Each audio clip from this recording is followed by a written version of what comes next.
Mi nombre es Elena, tengo 32 años y trabajo como contadora en una firma importante. Mi vida era relativamente tranquila hasta que me casé con Carlos hace 3 años. No es que me arrepienta de casarme con él, pero su familia, especialmente su madre, María, ha sido un constante dolor de cabeza. Todo comenzó cuando Carlos y yo decidimos comprar nuestra primera casa. Yo había estado ahorrando durante años, mucho antes de conocer a Carlos. De hecho, tenía casi el 80% del valor de la casa en mis ahorros. Carlos aportó el resto, y decidimos ponerla a mi nombre ya que yo había contribuido con la mayor parte. María nunca estuvo de acuerdo con esto. ¿Cómo puede ser que la casa esté a tu nombre? Mi hijo es el hombre de la familia, solía decir en las reuniones familiares. Carlos intentaba explicarle que fue una decisión mutua, pero ella siempre murmuraba algo sobre cómo las nueras modernas están manipulando a sus hijos. La tensión aumentó cuando quedé embarazada. María comenzó a visitar nuestra casa sin avisar, reorganizando mis cosas y criticando cada decisión que tomaba. Ese color de pintura para el cuarto del bebé causará depresión. Esos muebles son muy modernos, necesitas algo más tradicional, y así sucesivamente. Carlos trabajaba largas horas en su empresa de construcción, por lo que no siempre estaba presente durante estas visitas sorpresa. Cuando le contaba, él me decía que su madre solo estaba emocionada por su primer nieto y que debía ser paciente. Un día, cuando estaba en mi 7º mes de embarazo, María apareció con un especialista en Feng Shui. Sin mi permiso, comenzaron a mover muebles y a colgar amuletos por toda la casa. Cuando les pedí que se detuvieran, María me miró fijamente y dijo, «Esta también es la casa de mi hijo, y como su madre, tengo derecho a asegurarme de que mi nieto crezca en un ambiente adecuado». Ese fue el primer gran enfrentamiento. Le pedí que se fuera y le dije que necesitaba respetar nuestro espacio. Ella se fue furiosa, llamando a Carlos inmediatamente para quejarse de que yo la había echado como a una extraña. Las siguientes semanas fueron tensas. María dejó de visitarnos, pero comenzó a llamar a Carlos constantemente, diciéndole que yo estaba alejándolo de su familia. Carlos, tratando de mantener la paz, sugirió que tal vez deberíamos pasar más tiempo en casa de sus padres. Tu madre necesita entender límites, le dije. Esta es nuestra casa, nuestro espacio. Es solo que está preocupada, respondió él. ¿Sabes cómo son las madres con su primer nieto? Pero yo sabía que era más que eso. María había estado presionando a Carlos para que tomara el control de nuestras finanzas. La escuché una tarde cuando creían que estaba dormida. Hijo, ¿cómo permites que ella maneje todo el dinero? ¿Qué pasará si decide dejarte? Te quedarás sin nada. Mamá, confío en Elena. Además, yo manejo mis propias finanzas. Pero la casa está a su nombre. ¿No ves que te está controlando? Estas conversaciones se volvieron más frecuentes a medida que mi embarazo avanzaba. María incluso comenzó a sugerir que nos mudáramos a una casa más cerca de ella, donde podría ayudarnos con el bebé. Cuando llegué a mi 8º mes, las complicaciones comenzaron. Mi presión arterial estaba alta y el doctor me ordenó reposo absoluto. Carlos tuvo que viajar por trabajo durante una semana, y aunque le dije que podía arreglármela sola, María insistió en quedarse conmigo. No puedo dejar a mi nuera sola en este estado, dijo con una sonrisa que no llegaba a sus ojos. ¿Qué clase de suegra sería? Los primeros días fueron un infierno. María invitó a todas sus amigas a cuidarme, convirtiendo nuestra casa en un centro social donde yo era el tema de conversación. Pobre Carlos, teniendo que trabajar tanto mientras su esposa descansa. En mis tiempos, trabajábamos hasta el día del parto. ¿No es extraño que la casa esté a nombre de ella? Intenté mantener la calma por el bien del bebé, pero cada día era más difícil. María comenzó a reorganizar la casa mientras yo estaba en cama, moviendo mis cosas personales y cambiando las cerraduras por seguridad. Una noche, escuché a María al teléfono. Sí, la casa es perfecta para ustedes. No, no habrá problemas con la venta. Mi hijo es el hombre de la casa. Esa nuera mía no tiene voz en esto. Mi corazón comenzó a latir con fuerza. ¿Estaba planeando vender nuestra casa? Intenté llamar a Carlos, pero su teléfono estaba apagado. Mandé mensajes, correos, pero no obtuve respuesta. La situación empeoró cuando, 2 días después, comencé con contracciones. María llamó a una ambulancia, pero antes de salir, La vi haciendo copias de todas las llaves de la casa. No te preocupes por nada, dijo con una sonrisa inquietante. Yo me encargaré de todo mientras estés en el hospital. Mientras me llevaban en la ambulancia, vi a un grupo de personas entrando a mi casa con María. Mi intuición me decía que algo terrible estaba a punto de suceder, pero en ese momento, el dolor de las contracciones era demasiado intenso para pensar en otra cosa. Lo que sucedió en las siguientes 48 horas cambiaría nuestras vidas para siempre. Las siguientes 48 horas fueron un torbellino. Mi parto fue complicado, 18 horas de labor y finalmente una cesárea de emergencia. Di a luz a una hermosa niña, Lucía, pero debido a complicaciones, ambas tuvimos que quedarnos en observación. Carlos finalmente llegó al hospital, exhausto después de tomar varios vuelos para regresar. Estaba preocupado y arrepentido por no haber estado presente durante el parto, pero yo estaba simplemente feliz de que estuviera allí. ¿Cómo está la casa?, pregunté débilmente mientras sostenía a nuestra hija. No he ido todavía, respondió. Vine directo del aeropuerto. Mamá dice que todo está bien. Algo en su tono me inquietó. ¿Qué más dijo tu madre? Carlos se removió incómodo. Bueno, dice que ha encontrado una casa más grande cerca de ella. Dice que sería mejor para el bebé.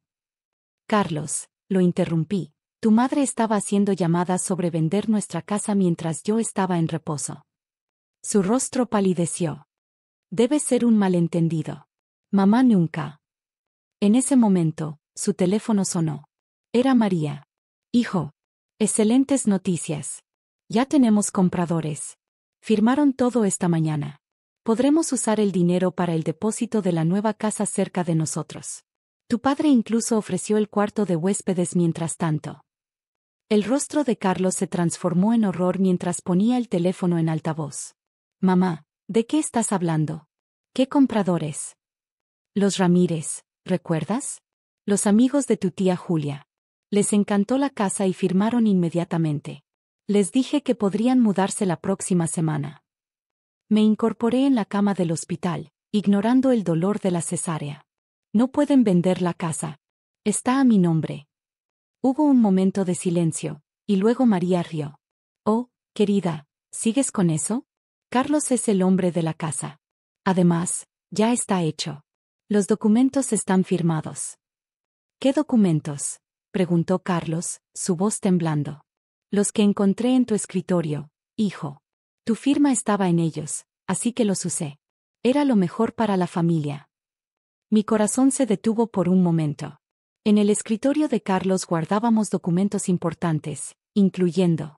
Mamá, dijo Carlos lentamente, ¿esos documentos tenían el logo del banco en la esquina?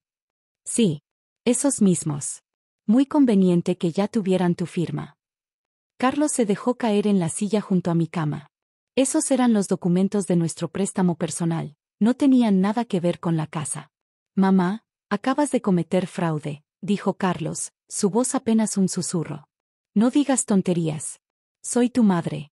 Solo estoy cuidando de mi familia. En ese momento, una enfermera entró para revisar mis signos vitales. Mi presión estaba por las nubes. Lo siento, pero necesito que todos salgan, dijo firmemente. La paciente necesita descansar. Carlos apagó el teléfono a pesar de las protestas de su madre. Se veía devastado. Elena, lo siento tanto, yo. Llama a nuestro abogado, dije mientras la enfermera me administraba un calmante. Ahora. Las siguientes horas fueron un caos. Nuestro abogado, el señor Vega, llegó al hospital esa misma tarde. Después de revisar la situación, su expresión era grave. Esto es fraude documentario, explicó. Tu madre falsificó documentos de venta usando firmas de otros documentos. Es un delito serio. ¿Qué podemos hacer?, preguntó Carlos. Ya contacté a la policía y al notario. La venta es completamente inválida. Los compradores tendrán que ser notificados. Mientras discutíamos los detalles legales, María irrumpió en la habitación del hospital. ¿Cómo te atreves a llamar a un abogado? Soy tu madre, Carlos. Todo lo que hago es por tu bien. Señora, intervino el señor Vega, le sugiero que se retire y busque representación legal. Lo que ha hecho es un delito grave. ¿Delito? Esta casa advenediza les ha llenado la cabeza de tonterías. Carlos, ¿vas a permitir que me traten así? Carlos, por primera vez en nuestra relación, se mantuvo firme. Mamá, intentaste vender una propiedad que no era tuya usando documentos falsificados. Esto no es cuidar de la familia, es un crimen. María se volvió hacia mí, sus ojos llenos de veneno. Tú has vuelto a mi hijo contra mí. Esto no se quedará así. Cuando intentó acercarse a mi cama, 2 guardias de seguridad del hospital entraron. El señor Vega los había llamado previendo una situación así. Señora, necesita retirarse ahora, dijeron mientras la escoltaban fuera. Esto no ha terminado, gritó mientras la sacaban. Una verdadera familia no necesita abogados. Después de que se fue, el silencio en la habitación era ensordecedor. Carlos sostenía a nuestra hija, lágrimas corriendo por sus mejillas. Elena, No es tu culpa, dije suavemente. Pero las cosas tienen que cambiar. El señor Vega se aclaró la garganta. Hay algo más que deben saber. Los compradores son primos de María. Esto parece haber sido planeado. Carlos cerró los ojos, devastado. ¿Cuánto tiempo podría ir a prisión mi madre por esto? De 2 a 5 años. Pero hay algo que podemos hacer. El señor Vega nos explicó que podíamos presentar cargos formales contra María, o llegar a un acuerdo extrajudicial que incluyera ciertas condiciones. Tu madre necesita entender que sus acciones tienen consecuencias, explicó. Pero también entiendo que es familia. Miré a Carlos, sosteniendo a nuestra pequeña Lucía. A pesar de todo, no quería que nuestra hija creciera sabiendo que su abuela estuvo en prisión. ¿Qué tipo de acuerdo sugieres?, pregunté. Primero, una orden de restricción temporal. María no podrá acercarse a su casa ni contactarlo sin permiso previo. Segundo, terapia obligatoria. Ella necesita ayuda profesional. Tercero, una declaración legal firmada admitiendo lo que hizo y renunciando a cualquier reclamo sobre la propiedad. Carlos asintió lentamente. Es justo. Pero conociendo a mi madre. Como si fuera una señal, mi teléfono vibró con un mensaje. Era del padre de Carlos. Elena, María está destrozada. Dice que solo quería mantener a la familia unida. Por favor, no presenten cargos. Haremos lo que sea necesario. Mientras considerábamos nuestras opciones, la situación se complicó aún más. Los compradores, los primos de María, comenzaron a amenazar con demandar por incumplimiento de contrato. Claramente, estaban en el plan desde el principio. El señor Vega sonrió. Déjenlos intentarlo. Solo se estarían incriminando en el fraude. Los días siguientes fueron intensos. Mientras me recuperaba en el hospital con Lucía, Carlos y el señor Vega manejaron la situación legal. María finalmente aceptó nuestras condiciones cuando se dio cuenta de que la alternativa era la cárcel. La reunión final fue en nuestra casa, una semana después de que Lucía y yo fuéramos dadas de alta. María llegó con su propio abogado, luciendo más pequeña y mayor de lo que la recordaba. Antes de firmar, dijo María, su voz quebrada, quiero decir algo. Todos nos tensamos, esperando otro arrebato, pero lo que siguió nos sorprendió. Lo siento, dijo, lágrimas cayendo por sus mejillas. Estaba tan asustada de perder a mi hijo, de no ser necesaria, que perdí la cabeza. Pero casi destruyo a mi familia en el proceso. Carlos apretó mi mano mientras ella continuaba. Elena, sé que no merezco tu perdón. Pero por favor, no alejen a Lucía de mí. Haré terapia, mantendré mi distancia, lo que sea necesario. Miré a mi hija, dormida en su cuna. María, nunca quise alejarte de Lucía. Solo quería respeto y límites saludables. Lo sé ahora, respondió suavemente. El terapeuta que ya he empezado a ver, me está ayudando a entender muchas cosas.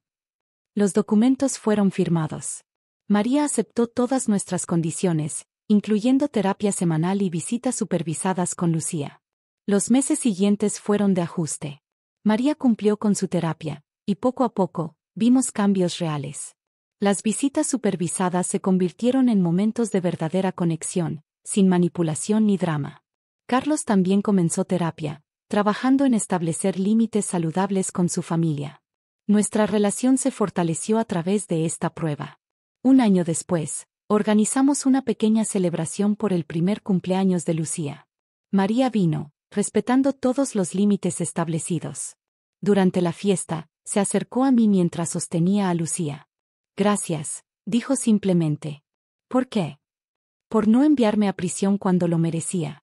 Por darme la oportunidad de ser una mejor abuela y madre. Por enseñarme que el amor familiar no significa control.